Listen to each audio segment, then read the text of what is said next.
दोस्तों, विवेकानंद के YouTube channel पर आप सभी का स्वागत है। मैं आशा करता हूं कि आप सभी लोग अच्छे होंगे, स्वस्थ होंगे। आज के वीडियो में आपको ट्रिक के माध्यम से बताऊंगा कि बंगाल की खाड़ी में कौन-कौन सी नदियां गिरती हैं। तो वीडियो को आगे बढ़ाने से पहले आप लोगों से एक मेरी रिक्वेस्ट है कि यदि आप लोगों ने अभी तक विवेकानंद के YouTube चैनल को सब्सक्राइब नहीं किया है तो प्लीज़ विवेकानंद के YouTube चैनल को सब्सक्राइब कर दें और बेल आइकन को भी प्रेस कर दें, जिससे मेरे नोटिफिकेशन आपको तुरंत मिलते रहें। तो शुरू करते हैं आज का वीडियो। बंगाल की खाड़ी में गिरने वाली नदियों की आज ट्रिक बताऊंगा आपको, और जो आपके लिए बहुत ही महत्वपूर्ण होगी इस वीडियो में।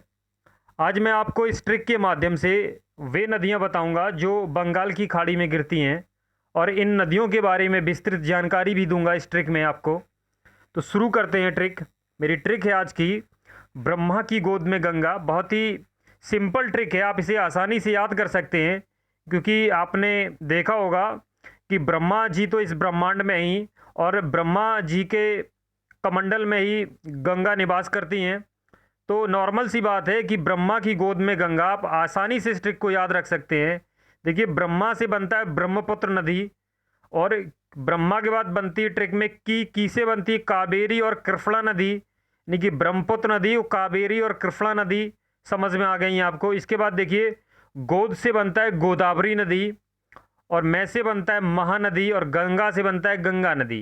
यानी ट्रिक से आप आसानी से इससे इन नदियों को याद रख सकते हैं। यानी कि ब्रह्मा की गोद में गंगा, यानी कि ब्रह्मा से ब्रह्मपुत्र नदी, की से कावेरी और कृष्णा नदी, गोद से गोदावरी नदी, और मैं से महानदी, और गंगा से गंगा नदी। अगर ब्रह्मा यानी ब्रह्मपुत्र नदी की बात करें तो ब्रह्मपुत्र नदी की जो लंबाई है वो है 2900 किलोमीटर, और यह तिब्बत, भारत और बांग्लादेश से होकर बहती है। यानी ब्रह्मपुत्र नदी तिब्बत, भारत और बांग्लादेश से होकर बहती है। अगर इसके उद्गम स्थल की बात करें तो इसका उद्गम स्थल है तिब्बत के मानसरोवर झील के पास से निकलती है। यानी कि तिब्बत के मानसरोवर झील के निकट से बहती है। आप लोगों के लिए एक इम्पॉर्टेंट पॉइंट बता देता हूं कि ब्रह्मपुत्र नदी और सतलज नदी और सिंधु नदी तिब्बत के मानसरोवर से निकलती हैं। यानी कि ब्रह्मपुत्र नदी, सतलज और सिंधु, ये तीनों की तीनों नदियां तिब्बत के मानसरोवर झील से निकलती हैं, यानी मानसरोवर से निकलती हैं। अगर ब्रह्मपुत्र नदी की बात करें तो ब्रह्मपुत्र नदी को तिब्बत में यरलुंग, जंगबो और सांगपो के नाम से जाना जाता है, तथा यह भारत में, यानी कि ब्रह्मपुत्र नदी भारत में असम घाटी में प्रवेश करती है, और इसे अरुणाचल प्रदेश में दिहांग के नाम से जाना जाता है। अगर आपसे पूछा जाए कि भारत के अरुणाचल प्रदेश में दिहांग के नाम से किस नदी को जाना जाता है, तो आपका आंसर होना चाहिए ब्रह्मपुत्र नदी। आगे बात करते हैं ब्रह्मपुत्र नदी की। आगे यह असम घाटी में प्रवेश करती हुई बांग्लादेश में प्रवेश करती है। यानी कि जब असम घाटी में प्रवेश करते हुए ये बांग्लादेश में भी प्रवेश कर जाती है, जहां इसे यमुना के नाम से जाना जाता है। अगर आपसे पूछा जाए यमुना किस नदी का नाम है बांग्लादेश में, तो ब्रह्मपुत्र नदी का। जब ये आगे प्रवेश करती है बांग्लादेश में तो इसे यमुना के नाम से जाना जाता है, और जब बांग्लादेश में आगे जाकर ये गंगा नदी यानी कि पद्मा से मिल जाती है, आगे बांग्लादेश में जाकर यह ब्रह्मपुत्र नदी गंगा के साथ मिल जाती है, और गंगा को बांग्लादेश में पद्मा के नाम से जाना जाता है। तो इस चीज़ को आप विशेष गौर करना। और जब गंगा और ब्रह्मपुत्र आपस में मिल जाती हैं तो इन दोनों का संयुक्त रूप कहलाता है मेघना। यानी आपसे पूछा जाए कि मेघना किन दो नदियों के संगम से मिलके बना है, तो आपका आंसर होगा गंगा और ब्रह्मपुत्र। यानी गंगा और ब्रह्मपुत्र जब दोनों संयुक्त रूप से मिल जाती हैं तो इनका नाम बनता है आगे चल के मेघना नदी।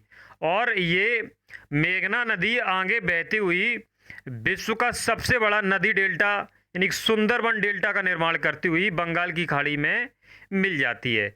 यानी कि मेघना नदी जब आगे बढ़ती है तो यह आगे बढ़ते हुए विश्व का सबसे बड़ा नदी डेल्टा सुंदरबन डेल्टा का निर्माण करते हुए बंगाल की खाड़ी में गिर जाती है। अगर इसकी सहायक नदियों की बात करें तो इसकी सहायक नदियाँ तिस्ता, सुबनसिरी, कमेंग, मानस, दिबांग, लोहित, बराक, कपिली, ये इसकी सहायक नदियाँ हैं। आगे बात करते हैं, देखिए कृष्णा और कावेरी की, यानी की से बनता है कावेरी और कृष्णा नदी। अगर कावेरी नदी की बात करें तो कावेरी नदी कर्नाटक के कर्ग के निकट ब्रह्मगिरी पहाड़ी से निकलती हैं और यह 800 किलोमीटर की दूरी तय करती है और यह कर्नाटक तमिलनाडु से बहते हुए तिरुचिरापल्ली के निकट बंगाल की खाड़ी में गिर जाती है। इसे दक्षिण भारत की गंगा के नाम से जाना जाता है। यानी कि आपसे पूछा जाए दक्षिण भारत की गंगा किसे कहा जाता है, तो आपका आंसर रहेगा कावेरी नदी। और कावेरी नदी का जो उद्गम है ये है कर्नाटक के कर्ग के निकट ब्रह्मगिरी पहाड़ी से निकलती है। आगे देखते हैं कृष्णा नदी। अगर कृष्णा नदी के उद्गम स्थल की बात करें तो इसका जो उद्गम स्थल है ये महाराष्ट्र के महाबलेश्वर के पास से निकलती हैं। यानी कि कृष्णा नदी प्रायद्वीपीय भारत की दूसरी सबसे बड़ी नदी है और ये 1400 किलोमीटर का सफ़र तय करती है। अगर इसके बहने के मार्ग देखें तो बहने का मार्ग है महाराष्ट्र, कर्नाटक, तेलंगाना, आंध्र प्रदेश और अंत में बंगाल की खाड़ी में गिर जाती है। अगर इसकी सहायक नदियों की बात करें तो इसकी सहायक नदियां तुंगभद्रा, कोयना और भीमा। और कृष्णा नदी पर जल विवाद भी चल रहा है और ये 1957 से चल रहा है आंध्र प्रदेश, कर्नाटक और महाराष्ट्र के बीच। अगर आपसे पूछा जाए कृष्णा नदी जल विवाद कब से चल रहा है तो 1957 से। किसके बीच चल रहा है, तो आंध्र प्रदेश, कर्नाटक और महाराष्ट्र के बीच चलता है। आगे देखिए गोद से बनता है गोदावरी नदी। अगर गोदावरी नदी की बात करें तो यह प्रायद्वीपीय भारत की सबसे लंबी नदी है जो 1465 किलोमीटर का सफ़र तय करती है और यह महाराष्ट्र के नासिक जिले के त्र्यंबकेश्वर से निकलती है। इसका जो उद्गम है ये नासिक जिले के त्र्यंबकेश्वर से निकलती है और दक्षिण पूर्व की ओर बहते हुए बंगाल की खाड़ी में गिर जाती है। अगर आपसे पूछा जाए कि गोदावरी नदी कहाँ से निकलती है तो नासिक जिले के त्र्यंबकेश्वर से निकलती है। और अगर इसकी सहायक नदियों की बात करी जाए तो इसकी सहायक नदी हैं पेनगंगा, इंद्रावती, प्राणहिता, इसकी प्रमुख सहायक नदियां हैं। आगे देखते हैं मे से बनता है महानदी। और महानदी की बात करें तो महानदी 851 किलोमीटर का सफ़र तय करती है और ये छत्तीसगढ़ और उड़ीसा की प्रमुख नदी है। यानी जो महानदी है यह छत्तीसगढ़ और उड़ीसा की प्रमुख नदी है क्योंकि यहाँ के जो किसान हैं उनकी जो आर्थिक स्थिति का काफ़ी हद तक हिस्सा इन नदियों के रूप में मेजर है। यानी कि इन नदियों की जरिए ही से वो फसलें उत्पन्न कर पाते हैं क्योंकि उन्हें सिंचाई का माध्यम है ये दोनों नदियाँ।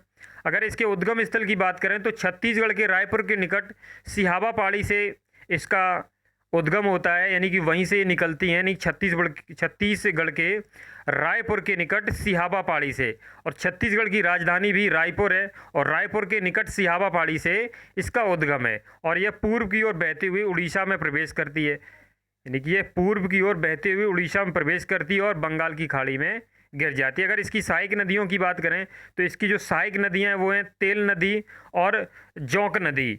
आप विशेष ध्यान देना कि जोंक नदी को बहुत बार एग्जाम में पूछा जा चुका है कि जोंक नदी किस नदी की सहायक नदी है, तो इसका सही आंसर है महानदी। यानी महानदी की सहायक नदी है जोंक नदी। आगे देखते हैं गंगा। गंगा की बात करें तो गंगा नदी यह भारत की सबसे लंबी नदी है और इसकी लंबाई जो है ये है 2525 किलोमीटर। इसमें भारत में इसकी लंबाई है 2071 किलोमीटर। बाकी जो लंबाई है वो बांग्लादेश में। अगर टोटल लंबाई की बात करें यानी किलोमीटर की तो इसकी 2525 किलोमीटर है और भारत की बात करी जाए तो 2071 किलोमीटर का सफ़र भारत में तय करती है यह नदी और बाकी जो सफ़र बचा हुआ है वो बांग्लादेश में तय करती है। अगर इसके उद्गम स्थल की बात करें तो इसका उद्गम स्थल है यह सतोपत हिमानी से निकली अलकनंदा और गोमक से निकली भागीरथी नदी जब देवप्रयाग में आके मिलती हैं तब इसका संयुक्त रूप गंगा के नाम से जाना जाता है। यानी कि सतोपत हिमानी से निकली अलकनंदा और गोमुख से निकली भागीरथी नदी जब देवप्रयाग में आके मिल जाती हैं तब इसका संयुक्त रूप गंगा के नाम से जाना जाता है। अगर हम इसकी सहायक नदियों की बात करें तो गंगा की सहायक नदी हैं देखिए यमुना नदी, कोसी नदी, सोन, गोमती, दामोदर, घाघरा। घाघरा को सरयू नदी के नाम से भी जाना जाता है, गंडक और रामगंगा। यानी कि इसकी जो सहायक नदियां हैं वो हैं यमुना नदी, कोसी नदी, सोन, गोमती, दामोदर, घाघरा, गंडक और रामगंगा। ये इसकी सहायक नदी हैं। अगर आपसे पूछा जाए कि बिहार का शोक किस नदी को कहा जाता है, तो आप याद रखना बिहार का शोक कोसी नदी को कहा जाता है, क्योंकि आपने देखा है कि कोसी जो नदी है यह अपने मार्ग परिवर्तन के कारण चर्चित में रहती है, इसीलिए इसे बिहार का शोक कहा जाता है, या फिर कभी कभी एग्जामों में बिहार का अभिशाप के नाम से भी पूछा गया है। तो आप लोग विशेष ध्यान देना कि बिहार का अभिशाप या बिहार का शोक कोसी नदी को ही कहा जाता है। तो इस ट्रिक से आपको पूर्णतः समझ में आ गया होगा कि बंगाल की खाड़ी में कौन कौन सी नदियां गिरती हैं। तो बंगाल की खाड़ी में ब्रह्मपुत्र नदी, कावेरी कृष्णा नदी यानी कावेरी नदी, कृष्णा नदी, गोदावरी नदी, महानदी और गंगा नदी, ये नदियां बंगाल की खाड़ी में गिरती हैं। तो इस ट्रिक के माध्यम से आपको पूर्णतः समझ में आ गया होगा कि जो नदियां हैं यही बंगाल की खाड़ी में गिरती हैं। तो अब आप लोगों से मेरा बस एक ही अनुरोध है कि यदि आपको वीडियो अच्छा लगा है तो प्लीज़ वीडियो को लाइक करें और उन लोगों तक ये वीडियो पहुंचाएं जो लोग पढ़ नहीं पाते हैं, गरीब हैं। तो उन लोगों को भी बताएं कि मेरे इस यूट्यूब चैनल पे आप लोगों का स्वागत है और इस वीडियो का आनंद लें। इस ट्रिक के माध्यम से आप उन नदियों को आसानी से याद कर सकते हैं जो बंगाल की खाड़ी में गिरती हैं। तो दोस्तों थैंक्स फॉर वाचिंग दोस्तों, आप सभी का बहुत बहुत धन्यवाद। थैंक्स फॉर वाचिंग दोस्तों।